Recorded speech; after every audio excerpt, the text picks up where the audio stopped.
everybody, and welcome to another episode of All Things Considered Franchising. I am your host and founder, Scotty Milas. I am also the owner of ScottMilasFranchiseCoach.com, which is powering All Things Considered Franchising.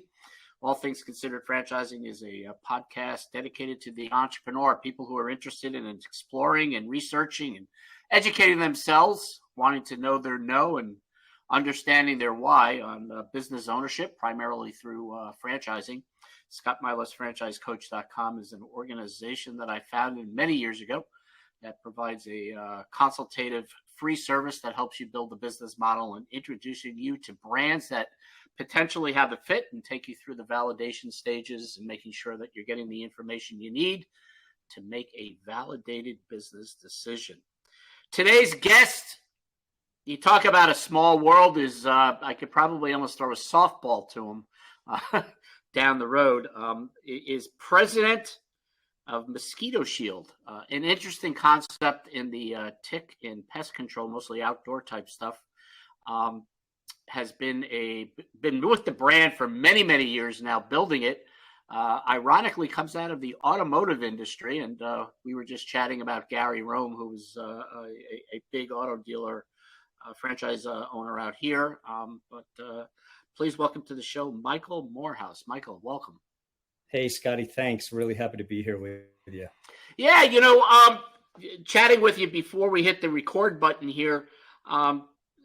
Some interesting background, automotive dealership, and then into the franchise space. But I guess a lot of people don't realize that the automotive space, the dealership side, is a franchise. So there are a lot of similarities in the sense that there are policies, processes, systems to follow in the automotive space, dealerships, as well as a brand like Mosquito Shield. So what are you seeing? I mean, tell us the story. I mean, it's an interesting story because you didn't start franchising Mosquito Shield until it was a successful independent business. Yeah, that's the interesting thing for us is we're at our core, we're a mosquito control company that got into franchising. As you know, the space is becoming, much more popular over the last 5 years. There's been a lot of kind of people throwing their hat into the ring, but they're franchise companies getting into the space.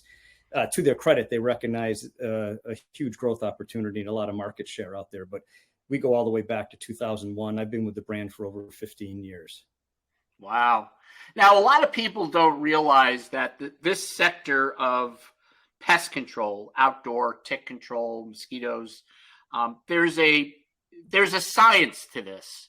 I mean, this isn't, just picking up a can of ABC spray and going through your yard. As an organization, you have done some studying, rolling out products, really kind of focusing on best solutions for tick control, mosquito control on the outside. Can you walk us through, kind of that science that you have developed or been part of for the past 15 years? Because like I said to our audience, you concentrated on building the business initially, or the founder did, and then rolled it out into a franchise.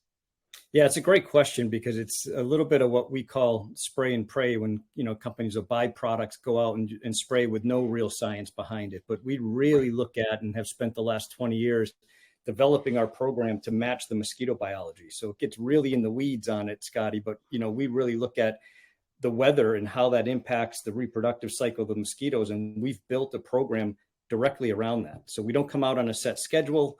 We don't tell you it's every 21 days or every 30 days. We know you can't get the results that we strive for under those circumstances. So we've built a catered program that on average is every 2 weeks, but we tell the homeowner every 10 to 17 days we're coming out because that's how often we need to get those great results. So it's weather driven. I'm hearing a little weather driven climate, not to get into the politics of climate, but mosquitoes have always been kind of weather driven, humidity, rain, especially during the late spring, early fall, summer months. So how much time does the Mosquito Shield corporate team spend on best practices to making sure that the franchisees' clients are getting the results from the products that you're using? I mean, there's got to be some constant science here or testing, I would think. It's our total focus. And we started in our, to this date, the only company with a proprietary blend. So in addition to the control products that we all use, Mosquito Shield has a proprietary blend of natural products that give us just that little extra, staying power, if you would, on a property. So we're not just killing the ones that are there, but we're keeping more from coming back in. And that is a constant training, education to the franchisees. It's also an education to the homeowner of what we're doing, how we're doing it, what happens when we get on a property. And again, it's all around getting those, results that keep us, 8 out of every 10 customers are with us year after year. Interesting. So it's a membership-based program, renewals every year? It just speaks to the high retention rate. You're really building a recurring revenue model when they're so happy that they're all coming back, and then they're all referring at a really high, word of mouth. That speaks to the, to the great results that we provide. It's interesting, and this isn't a negative, but Mosquito Shield doesn't fit into that, what we call the sexy category. A lot of people think about franchising, it has to be sexy, but it is a need. It's not a want. So let's talk a little bit about your franchisee. Who have you seen? And again, I'm sure over the 15 plus years, there has been some transformation of the franchisee. But who are we seeing, or who are you seeing coming in as the potential franchisee, the inquiry? Because, there are a lot of preconceived notions out there. And I guess people that are listening to this is that, I got to put this spacesuit on and put on a tank and, goggles and kind of go out there. But who are you seeing? I mean, are we seeing the true entrepreneur, that legacy builder, that person that's looking into multiple territory driven, opportunities here? Yeah, we average just under a 3-pack, so 3 territories per owner, but we see a lot of husband-wife teams, and some of our most successful locations, Scotty, are women run. And if women run, interesting. Yeah, if you asked any one of them, they never thought they'd be in mosquito control as a career, corporate refugees, and they see it for the same benefit that the end user does, which is it's a quality of life. So not only are they providing a quality of life service to the homeowner, but it's a quality of life for them. Once they scale this business to a certain size, in most of our locations around the country, there's seasonality to it. So there's months that they don't have to work. They're doing 12 months of revenue in that compressed amount of time. So those are a lot of the wins. There's a low cost of entry. You don't need a brick and mortar build out for this business. You can start in your driveway as long as you've got a hose. All you need is a water supply to get going. So those are a lot of things that are attract people to it. But we do see, I think our core is husband and wife teams, where one of them might handle the customer base and dealing with the home office on a regular basis. And then the other one's in the shop, making sure the van is ready and getting out on time. And they seem to have a really good complementary skill set. That's interesting. I mean, what is the connection? Or maybe you've done a study, maybe you haven't. We're talking to Michael Moorhouse, who's president of Mosquito Shield. But what is the connection, or why are you seeing,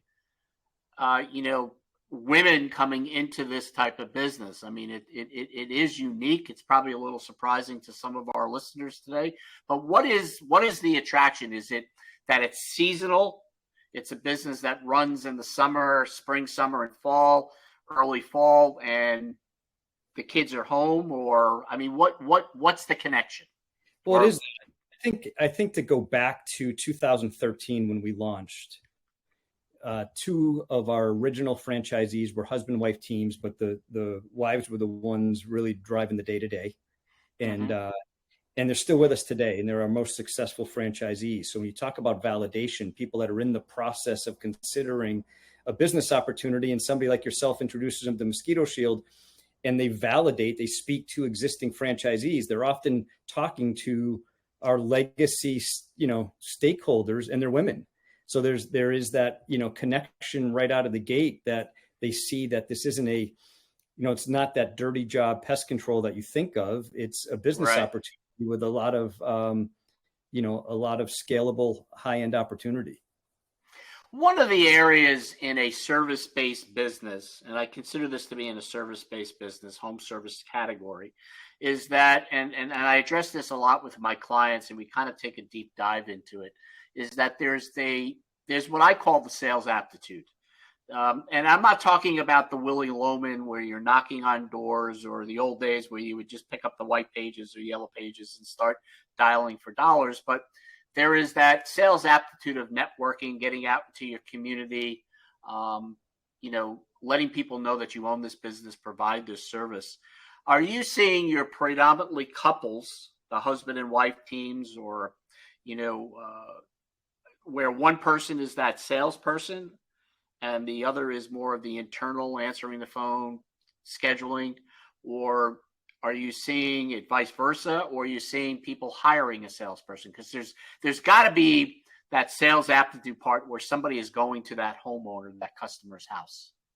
Yeah, listen, Scotty, it's a really good point, because grassroots in the beginning is a really big part of how we scale and succeed. So we look at, how do you get to 300 customers? And then it's very different how you get to 3,000. But the 0 to 300 is very much door hanging, putting signs in the ground, knocking on neighbors' doors. So that has to either be your technician or, if it's a husband and wife team, one of them is out there doing that.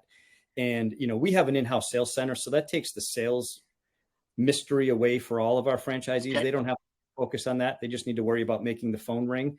And again, I mentioned earlier, they have complementary or recognizable skill sets. So between the two of them, they know who's better at what, and they sort of conquer and divide, and we help them identify and find the right lanes for each other when they're getting out and launching this. You talk about a 3 territory minimum, without getting into the specifics or hardcore specifics of a territory. What are we talking about as far as a footprint for employees? Kind of getting started outside the gate once the franchisee starts going through training. Where are we, what are we talking about as far as, like I said, employee count, number of vans on the road on a 3 territory? Yeah. And it's not a minimum. That's what we average. So you can buy one, you can buy a single unit, and we have a lot of locations that do that and do very well, and then quickly add a second or a third if they're playing defense on the territory around them. But it's a one technician per truck. And regardless if you buy a single unit or a 5-pack, we only want you starting with 1 truck. Okay. You don't need to try to buy 5 trucks to fill up a territory. We want you to learn the business properly so you can grow responsibly.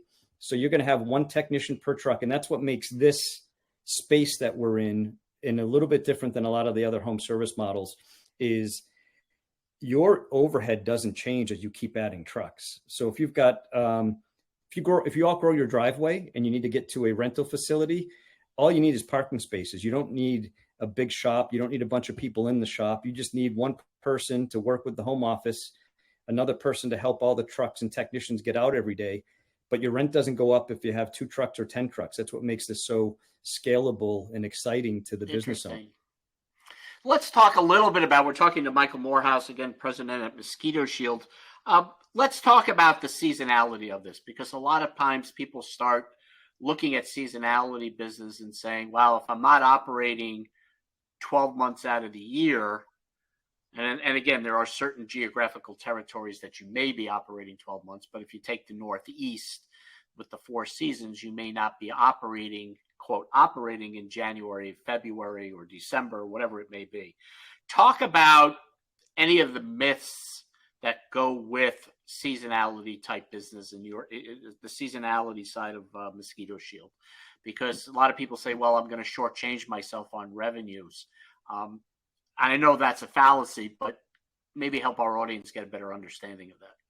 Yeah, well, there's revenue, right? And then there's margin. So the margin in this business is really strong, right? So, would you be putting up, creating more revenue in a higher ticket item business, of course, but what are your margins? That's something we really want to look at and talk about with candidates. But the other thing is, I call it the blessing and the curse, Scotty. It's the curse is the first 2 years because you don't have a 12-month runway. So if you open up here, if you open up in New England, you're starting in May, you're closing in September, October, and then you're dark until that following May again. So you got to go through it again. And it's been 18, 24 months before you've had 12 months of business. So that's the curse side of it. The blessing is once you scale that business and you get past that hurdle, now you're starting to do 12 months of revenue in 6 or 7 months time. In some instances, Right. like out in Minnesota, they're doing it in 5 months time. So we have locations down in the deep South where they'll go a full 12 months and they will be maybe a little slower in those shoulder months of, December, January, February, but they might still do some sprays. But the bulk of our company has some seasonality with a start date and an end date. That's interesting. Yeah, it's I've always been a big fan of seasonality type businesses, especially in your category. It's if you can get past that seasonality kind of building the business where you have that reoccurring revenue, and your model is a reoccurring model, which is great. Kind of that membership based, has a little bit of that membership base. So when you start throwing membership reoccurring revenue, it becomes, as you say, it's not what you sell, it's how much you make. And again, in a high margin business. One of the things that I talk about a lot with my clients when they're investigating franchises is that, look, you don't have to be in love with the business, but you have to be able to be comfortable with the support and feel that the support that the franchisor is going to provide, operational support, marketing support, in some cases, call center support. Talk about the support levels that you're giving franchisees as they're coming into the system, and also after they've been with you for a year, 2 years, to continue support. I mean, we all know that as you become a more of a tenured franchisee within a system, the support you may need drops a little, but the support is still important as a franchisee. Talk a little bit more about the support levels that you provide franchisees.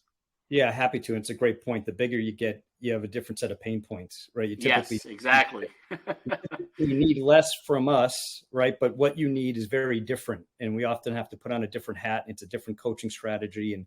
But the bulk of our effort goes into getting these locations launched, right? So from the minute they come on board, we've got a very thorough, rigorous onboarding program with a bunch of checklists that notify our team and them if they're on track or off track. And we try to keep them, course correct as needed.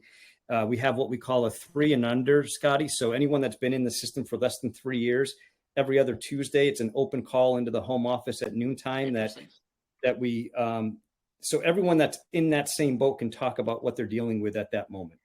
And we have everybody from our home office. There's one person from each department represented on that call every other Tuesday at noontime. We'll often bring in a legacy tenured franchisee to sit in and offer some, advice from their view of being in for X number of years, to talk to the 3 and under group. Of course, we have an FAC, a Franchise Advisory Council. So they're meeting monthly with their groups. So we do a lot of that type of stuff. Another big thing is we just hired in January a success coach. And it's one of our very first franchisees that's been with us for 10 plus years now. So her and her husband have built an amazing business. They're able to take a step back a little bit. They wanted to give back to the brand that did so much for them. So we can't be, we're so blessed to have her now, right from day one, immediately meeting and introducing herself to a brand new franchisee and staying with them a minimum of 12 months on a regular basis, just making sure that they're following the best practices that the home office is putting in place. They're doing the things that the home office is asking them to do, but all through the eyes of a successful franchisee. So there always is that franchisor, franchisee, parent-child relationship. And we just learned that have someone as a mentor, but that has been there, done that, is really well respected within the system and is still running a successful business, to meet with a brand new, and she's available to anybody. Somebody could be in for 8 years and get on her calendar and brainstorm about what we just talked about. Those, okay, I'm at 2,000 customers. Now what do I do? Right.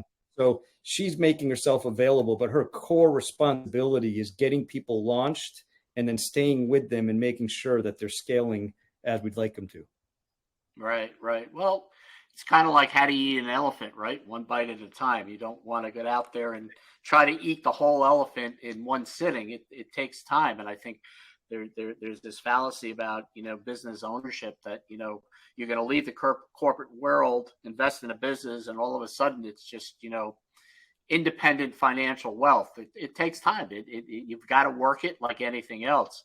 We teach people here at ScottMilasFranchiseCoach.com that if where you are right now is X and it took you 10 years to get there, you can't expect that you're going to write a check, invest in a franchise, and you're immediately going to be there. You have to build the business. And it sounds like you give the support to the franchisees to get to what their goals are.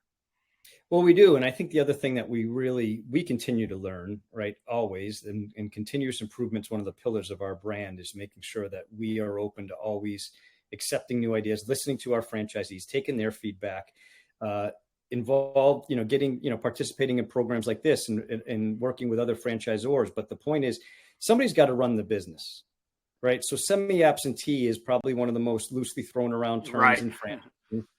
And we validate really well for semi-absentee, but those semi-absentee owners have at least empowered somebody to be doing that grind, right? To be putting the signs out, to be door hanging. Somebody has to do that. Somebody's got to be available to be on that 3 and under call at noontime every other Tuesday. It's a wealth of information, right? They got to join their FAC calls. They have to be able to meet with our marketing department on a regular basis. So that is the difference between you can still be successful, but your ramp's going to be a lot longer.